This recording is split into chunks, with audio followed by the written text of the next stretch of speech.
no tiene todo lo que quiere. En cambio, yo sí. Por lo tanto, soy más rico que usted.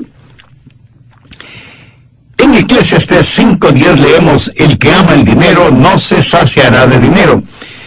Pero no solo es el dinero el que no satisface. De hecho, aparte de Dios, no hay nada que pueda satisfacer al hombre.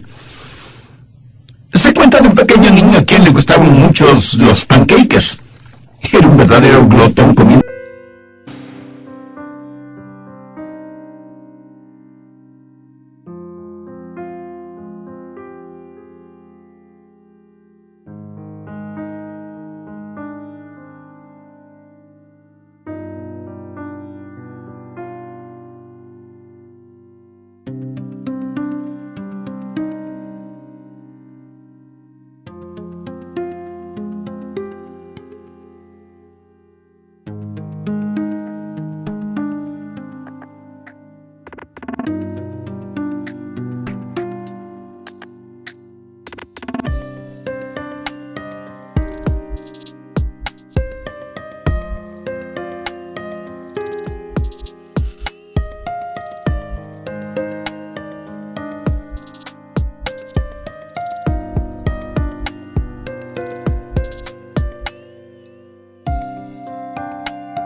Celos. Así que su mamá decidió curar de esa glotonería. Una mañana le dijo: Juanito, voy a hacer todos los pancakes que puedas comer. Juanito no lo podía creer. Y cuando estuvieron listos, él empezó a comérselos primero a toda velocidad, y luego un poco más lentamente, y más tarde en cámara lenta. Y su madre le seguía sirviendo pancakes. Y viendo que había dejado de comer, le preguntó: ¿qué pasa, mijo? ¿No quieres más pancakes? Y Juanito contestó: ay, no, mamá, y ni siquiera debía haber comido los que ya comí. Mi amigo, eso ilustra muy bien que en lo más profundo de nuestro ser, ya sea en las vísceras, en el estómago, es más que solo un juego de palabras. Y ese secreto lo encontramos en el maravilloso Salmo 23. Sin embargo, debo reconocer que cuando nos referimos al Salmo 23, estamos en terreno tan, pero tan conocido que podemos decir: oh, yo sé eso. El proverbio bíblico dice que la familiaridad produce el menosprecio. Y nunca es más cierto que en lo referente al Salmo 23. Porque todos estamos familiarizados con él, y seguramente es el pasaje bíblico más y mejor conocido en toda la Biblia. El Salmo 23 es una joya de la literatura. Personalmente creo que es una de las 7 maravillas del mundo literario. Pero fue dado por inspiración. Por eso no solo que es hermoso, sino que es maravillosamente verdadero. No en vano es citado en jardines de infantes, tanto como en el campo de batalla, en ceremonias matrimoniales, tanto como en funerales. Por lo tanto, no es de extrañarse que los niños lo puedan entender y los eruditos se queden poco menos que perplejos. Se dice que la Biblia, la palabra de Dios, es tan pero tan profunda que los entendidos pueden nadar en ella sin poder jamás llegar al fondo, y sin embargo es tan segura que los niños pueden estar en ella sin temor de ahogarse. Y eso es absolutamente cierto. Y eso es verdad con el Salmo 23, y que muchos, no solamente cristianos, lo saben de memoria. Y aunque usted lo sepa, le invito a leerlo una vez más. Jehová es mi pastor, nada me faltará. En lugares de delicados pastos me hará descansar. Junto a aguas de reposo me pastoreará. Confortará mi alma. Me guiará por sendas de justicia por amor de su nombre. Aunque ande en valle de sombra de muerte, no temeré mal alguno, porque tú estarás conmigo. Tu vara y tu cayado me infundirán aliento. Aderezas mesa delante de mí en presencia de mis angustiadores. Unges mi cabeza con aceite. Mi copa está rebosando. Ciertamente el bien y la misericordia me seguirán todos los días de mi vida, y en la casa de Jehová moraré por largos días. Nos vamos a concentrar en el primer versículo que en algunas versiones empieza con la declaración: el Señor es mi pastor. Note que es el Señor. No es simplemente un Señor, es el Señor. Cuando David escribió este salmo, los egipcios tenían 360 dioses primarios, o sea, uno para cada día del año. Los cananeos, en cuya tierra estaban los israelitas, también tenían muchos dioses, pero David sabía que había un solo Dios, un solo Señor, Jehová. Podemos poner el énfasis en esa palabra, Señor, el gran soberano y eterno Dios, el Dios que reina sobre todo y sobre todos. Él es el Señor, sea que lo reconozcamos o no. Mi amigo, recuerde que Dios no necesita nuestra aprobación, pero nuestro permiso, para ser lo que es Dios. Hace muchos años atrás, cuando vivía en la Florida, escuché el mensaje de un gran predicador negro, S.M. Lockridge. El tema de su mensaje fue el señorío de Cristo. Él citó el verso 1 del Salmo 23 y se enfocó en la palabra es. Y él dijo: el Señor siempre es.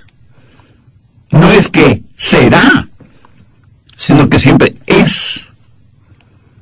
Me gusta ese pensamiento porque habla de la eternalidad, la inmutabilidad de nuestro gran Dios.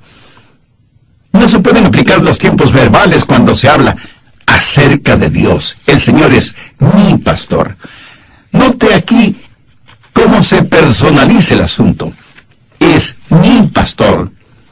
Esto habla de una relación personal con Dios. Él es mi pastor, con letras mayúsculas. Él es responsable de todo cuanto sucede a mi alrededor. El cuidado que yo como su oveja necesito. Y ahí está el secreto de nuestra satisfacción. Pero quiero que ponga atención a las palabras el Señor. Ahora piensa en la soberanía de Dios, porque el Señor es un Dios soberano.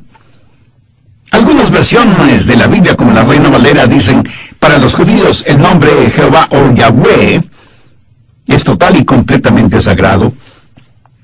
Y hace referencia al Dios con existencia propia, sin comienzo y sin final, el gran Yo soy. Ese Dios es: Jehová es mi pastor. Los historiadores bíblicos dicen que el nombre de Yahweh era pronunciado solo una vez al año, cuando el sumo sacerdote entraba en el lugar santísimo en el templo.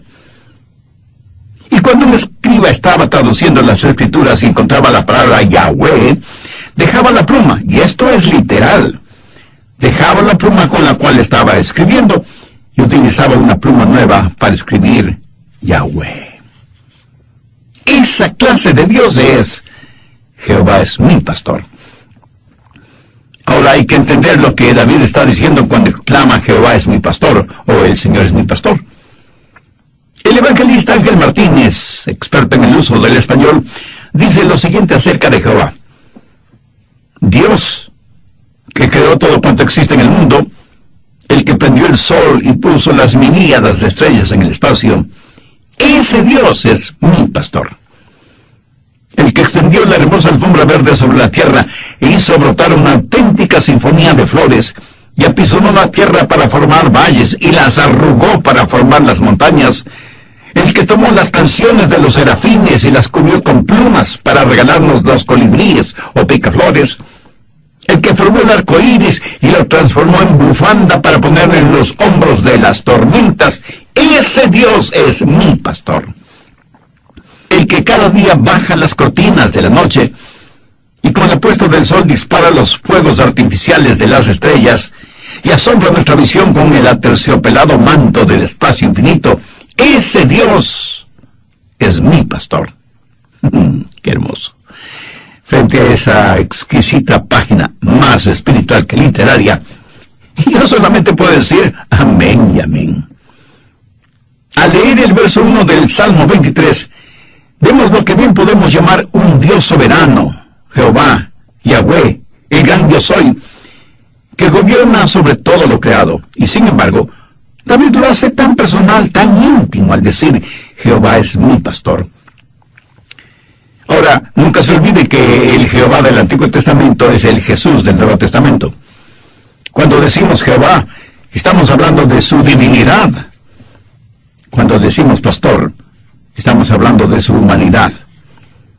En el capítulo 10 de Juan, Jesús abre el misterio del Salmo 23 cuando menciona que Él es el buen pastor. En el Señor Jesucristo no solo encontramos soberanía, sino también simpatía. Rey y pastor, soberano y compasivo, un Dios que todo lo puede, un pastor siempre disponible, un Dios en los cielos y un pastor en nuestro corazón. Jehová es mi pastor. 3 veces en el Antiguo Testamento Jesús es descrito como buen pastor. En Juan 10:11 Jesús dijo: yo soy el buen pastor.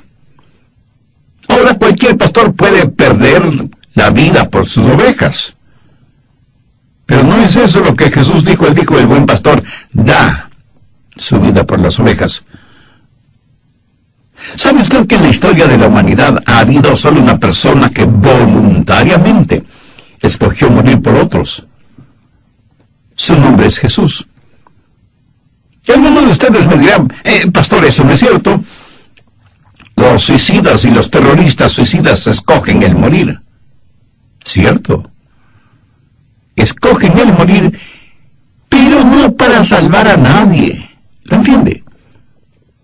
Solo Jesús, el único que no debía haber muerto, murió para dar vida, no para traer muerte. ¿Sabe que todos nosotros vamos a morir? Unos más temprano que otros, pero todos, sin ninguna excepción, vamos a morir. Los suicidas escogen el morir un poco más temprano, eso es todo. Pero Jesús dio la vida por sus ovejas. Por eso Él dijo: porque yo pongo mi vida para volverla a tomar. Nadie me la quita, sino que yo mismo la pongo. Tengo poder para ponerla y tengo poder para volverla a tomar. Escúcheme, no fueron los clavos los que sujetaron a Cristo en la cruz. Fue el cordón carmesí de su amor y los dorados lazos de la redención que sujetaron a Cristo en la cruz del Calvario. Una oveja puede perder su vida para proveer al pastor de abrigo y alimento, pero ¿alguna vez he escuchado de algún pastor dando la vida por sus ovejas? Y sí, es inimaginable que eso suceda. Es más inimaginable que Dios muera por los hombres. Pero Jesús es el buen pastor, que da su vida por las ovejas.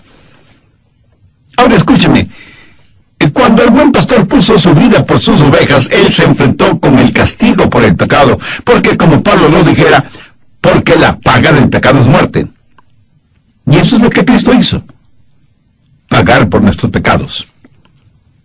Esos pecados serán perdonados en Cristo o serán castigados en el infierno, pero nunca serán pasados por alto a menos que el buen pastor haya muerto por ellos. Usted, mi amigo, usted, mi amiga, tendrá que enfrentar la ira de Dios durante el juicio sin que sus pecados hayan sido perdonados. ¿Rechazará Jesús, el buen pastor, que dio su propia vida para perdonarle y salvarle? Por favor, busque Hebreos 13, los versos 20 y 21.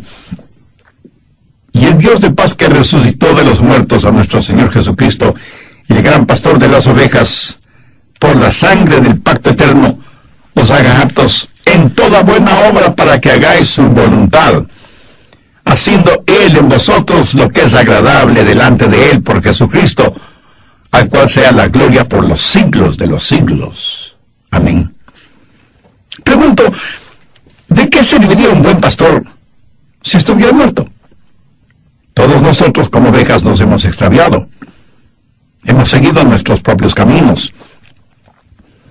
Pero Dios el Padre cargó sobre su Hijo el pecado de todos nosotros. Jesús llevó nuestros pecados a la cruz.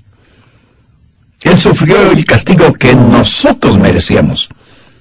Pero cuando resucitó de entre los muertos, destruyó el poder del pecado sobre nosotros.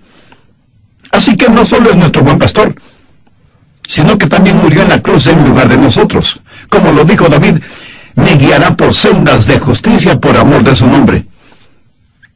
Jesús no solo murió por nosotros, sino que ahora vive para nosotros. Creo que por eso es llamado el príncipe de los pastores.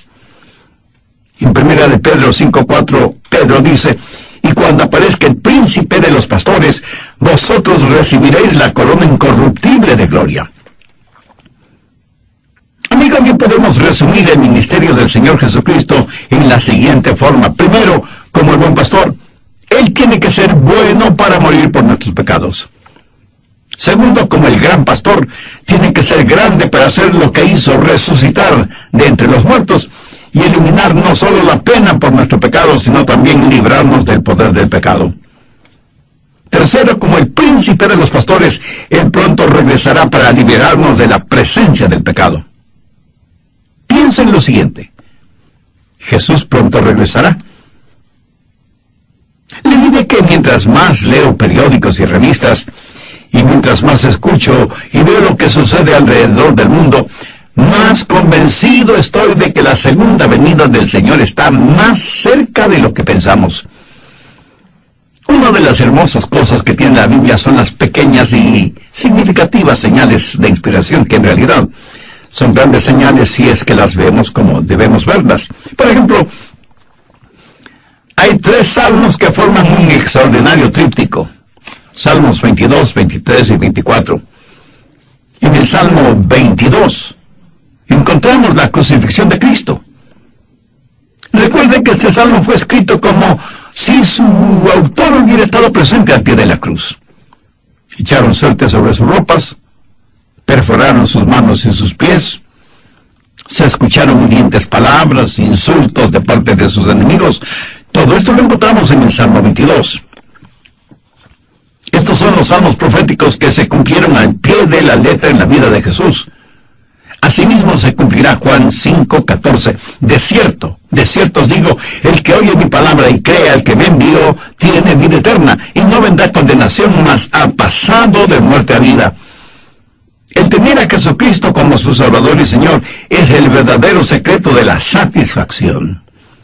¿Está usted buscando esa satisfacción en las personas incorrectas o en las cosas equivocadas? En nuestra vida natural, un error puede ser corregido. En nuestra vida espiritual, un error nos puede condenar para siempre. El ministerio del Señor Jesucristo bien puede ser resumido de la siguiente manera. Primero, como el buen pastor, Él tiene que ser bueno para morir por nuestros pecados. Segundo, como el gran pastor, tiene que ser grande para hacer lo que hizo: resucitar de entre los muertos y eliminar no solo la pena de nuestros pecados, sino también librarnos del poder del pecado. Y tercero, como el príncipe de los pastores, Él pronto regresará para liberarnos de la presencia del pecado. Piensen en lo siguiente: Jesús pronto regresará. Le diré que mientras más leo periódicos y revistas, mientras más escucho y veo lo que está sucediendo alrededor del mundo, más convencido estoy de que la segunda venida del Señor está más cercana de lo que nosotros pensamos. Una de las hermosas cosas que tiene la Biblia son las pequeñas y significativas señales de inspiración, que en realidad son grandes señales si es que las vemos como debemos verlas. ¿Qué es lo que encontramos en el Salmo 23? Encontramos al gran pastor guiando a sus ovejas. El buen pastor que está vivo porque resucitó de entre los muertos. Y el Salmo 24 describe al príncipe de los pastores viniendo por sus ovejas. Veamos los versos del 7 al 9 del Salmo 24. Alzad, puertas, vuestras cabezas, y alzaos vosotras, puertas eternas, y entrará el Rey de Gloria. ¿Quién es este Rey de Gloria? Jehová el fuerte y valiente, Jehová el poderoso en batalla. Alzad, puertas eternas, y alzaos vosotras, puertas eternas, y entrará el Rey de Gloria. ¿Quién es este Rey de Gloria? Jehová de los ejércitos, Él es el Rey de la Gloria. ¿Es eso maravilloso? En estos 3 salmos descubrimos a Jesús como el buen pastor, como el gran pastor y como el príncipe de los pastores. Y este pastor murió para pagar por la culpa de nuestros pecados. Y este príncipe de los pastores vendrá otra vez y aparecerá en gloria para alejarnos de la presencia del pecado y para liberarnos del poder del pecado. Y seguramente alguno de ustedes me preguntará, pero pastor, ¿no iba a hablar acerca del secreto de la satisfacción? Mi amigo, escucha atentamente lo que voy a decir. El Salmo 23:1 es la llave para entender el resto del Salmo. Mira, cada pasaje de las Escrituras tiene una llave o una clave, si así lo prefiere, para entender ese pasaje.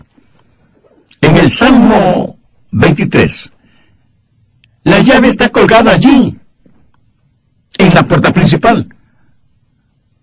Y muchos de ustedes con una expresión de yo no lo entiendo en su rostro, seguramente me preguntarán, Pastor Rogers, ¿cuál es esa llave?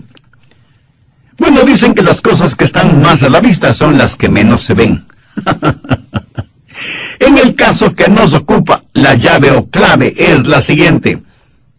Jehová es mi pastor.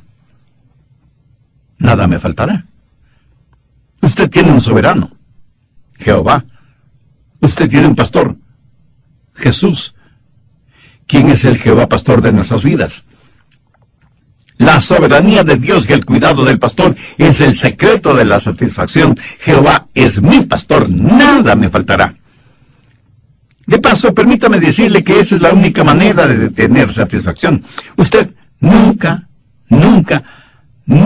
tendrá verdadera satisfacción hasta que sea realidad en su vida que Jehová es su pastor y que nada le faltará. Muchos creen que el secreto de la satisfacción está en tener un Dios que puede darles todo, pero están totalmente equivocados, porque el secreto de la satisfacción es Dios mismo. Sus necesidades nunca serán satisfechas hasta que tenga una relación íntima y personal con Dios. Y seguramente usted ya habrá descubierto que las cosas nunca le darán satisfacción. Muchos malinterpretan el Salmo 37:4 que dice: las peticiones de nuestro corazón son para alimentar nuestra vanidad, para acrecentar nuestro orgullo y para sentirnos mucho más importantes que los demás. Le puedo asegurar, mi estimado amigo, sin temor a equivocarme, que Dios nunca le concederá esa clase de petición. El apóstol Pablo fue muy claro al decir: digo pues, por la gracia que me es dada, a cada cual que esté entre vosotros que no tenga más alto concepto de sí que el que debe tener, sino que piense de sí con cordura, conforme a la medida de la fe que Dios repartió a cada uno. Escúcheme, el más profundo deseo de nuestro corazón debe ser el tener a Jesús en nuestras vidas. Eso es lo que nuestro espíritu desea. En Hechos 17:28, Pablo dice: porque en Él vivimos y nos movemos y somos. La verdadera satisfacción no está en las cosas que Él nos da, sino en que Él mismo se da a nosotros. ¿Qué es lo que quiere Dios que los peces hagan? Pues que naden en las aguas de ríos, lagunas y mares. ¿Qué es lo que Dios quiere que las aves hagan? Pues que vuelen. Ahora, si usted saca un pez del agua y lo pone en un árbol, o si pone a un ave dentro del agua, tendrá a un pez y a un ave completamente infelices, porque los ha sacado de su elemento natural, agua, en el caso del pez, y aire, en el caso del ave. Por favor, ponga mucha atención a lo que voy a decir. ¿Para qué Dios le creó a usted? ¿Cuál es su elemento natural? Dios le creó para tener comunión y compañerismo con usted y para que su vida traiga honor y gloria a Dios. Por lo tanto, su elemento natural es Dios. Y cuando estamos fuera de nuestro elemento natural, seremos como pez fuera del agua o como un ave hundida en el agua. Y usted terminará muriendo porque se encontrará fuera de su elemento natural. Será como un cubo tratando de calzar perfectamente en un círculo. No sé quién fue el autor de lo que voy a leer, pero es un trozo de literatura que bien vale la pena compartir. Dice: Los amigos a mi alrededor están tratando de descubrir lo que mi corazón anhela, a pesar de estar contaminado por el pecado. Yo tengo el secreto y sé dónde encontrarlo. La verdadera satisfacción solo se encuentra en Jesús. Jesús es todo lo que el mundo necesita. Los hombres espiritualmente ciegos debido a sus transgresiones tratan de ocultarse en las negras cortinas de la noche. Sin embargo, una mirada a Jesús y todo se transformará en luz. Cuando un hombre busca el secreto de la verdadera satisfacción, lo encontrará en la realidad del Salmo 23:1. Jehová es mi pastor, nada me faltará. Déjeme mostrarle lo que David hizo bajo la inspiración del Espíritu Santo. Tomó el sagrado nombre de Jehová y lo fundió con otros nombres, aparte de Jehová es mi pastor. ¿Sabe que hay por lo menos 7 veces en la Biblia en donde el nombre de Jehová se funde con otro nombre para formar un nuevo nombre de Dios? Veamos algunos de ellos. Salmo 23:1. Jehová es mi pastor.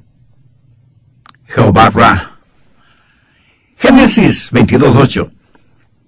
Jehová es mi proveedor. Jehová Jireh.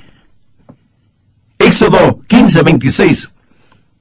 Jehová es el sanador. Jehová Rafa. Éxodo 17:15. Jehová nuestro estandarte. Jehová Nisi. Salmo 29:11. Jehová bendecirá con paz. Jehová Shalom.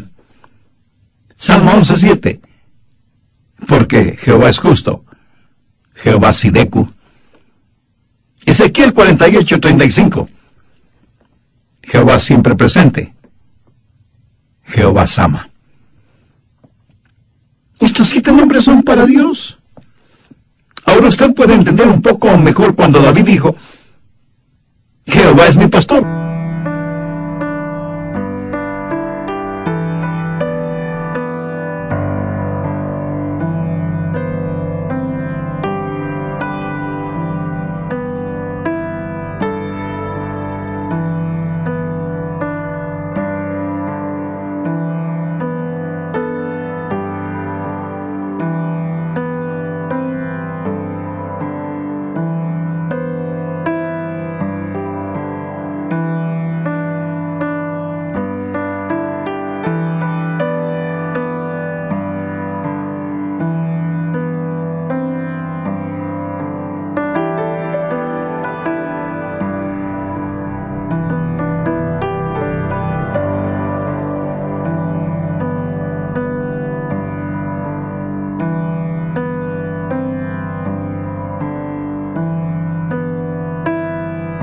Las cosas que Él pueda darnos.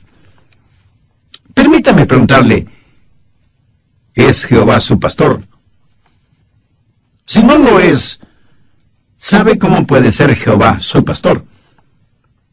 La única manera para que usted pueda decir que Jehová es su pastor es si usted puede declarar voluntariamente que Jehová es su pastor. Ahora le puedo asegurar que aunque esto suena sencillo, no lo es. No todos pueden o quieren hacerlo, porque una declaración de esa naturaleza implica un cambio total en la manera de vivir. Vayamos al Evangelio de Juan capítulo 10. Jesús está hablando con los religiosos fariseos y les dijo, pero vosotros no creéis, porque no sois de mis ovejas, como os he dicho. Hay muchos incrédulos que por supuesto no son parte del rebaño. Si usted no es parte del rebaño, es imposible que usted pueda decir, Jehová es mi pastor. Y más bien, seguirá siendo uno de los chivos de Satanás. Deseo que note algunas cosas muy peculiares en Juan 10, verso 27. Mis ovejas oyen mi voz, y yo las conozco y me siguen. Ahora preste atención a lo siguiente. Cuando usted dice, mi pastor, el pastor dice, mi oveja, que oye mi voz, que me conoce, que me sigue. Amigo, permítame preguntarle, ¿es Jesús su pastor, su Salvador, su Señor. ¿Tiene usted una relación personal con Él? Ahora, la relación con Jesús no solo debe ser personal, sino también permanente. Mire el verso 28. Y yo les doy vida eterna y no perecerán jamás. Un pastor terrenal común y corriente alguna vez perderá a una de sus ovejas. Pero el buen pastor jamás ha perdido ni una sola oveja. ¿Por qué? Porque él nunca ha faltado a ninguna de sus promesas. Y yo les doy vida eterna y no perecerán jamás. Y si usted me pregunta si yo creo en la eterna seguridad del creyente, le contesto rotundamente que sí. Creo en la eterna seguridad del creyente porque en Juan 10:28 tengo la promesa de Dios mismo, y yo les doy vida eterna y no perecerán jamás, ni nadie las arrebatará de mis manos. Mi amigo, usted está escuchando a un hombre que no puede morir. Y tal vez alguno de ustedes me diga burlonamente, vamos, pastor, ¿es seguro que un día usted morirá? Ahora, si está haciendo referencia a lo físico, tiene razón, pero solamente a medias, porque para mí es imposible el morir. Su palabra dice, y yo les doy vida eterna, y no perecerán jamás. Y el mismo Señor Jesucristo dijo, el que cree en el Hijo tiene vida eterna. Y por paradójico que esto sea, significa que aunque muera, no estaré muerto, solo me habré cambiado de casa. ¿Ha pensado alguna vez qué significa la vida eterna? Significa algo que nunca termina. Hay gente que cree que puede ser salvada hoy y perder esa salvación mañana, lo cual quiere decir que para ellos lo eterno terminará algún día. Permítame aclarar esto un poco más. Suponga que yo soy salvo por 10 años. ¿Qué clase de vida me ha dado Dios? Pues una vida de 10 años, o 20, o 50, o 100.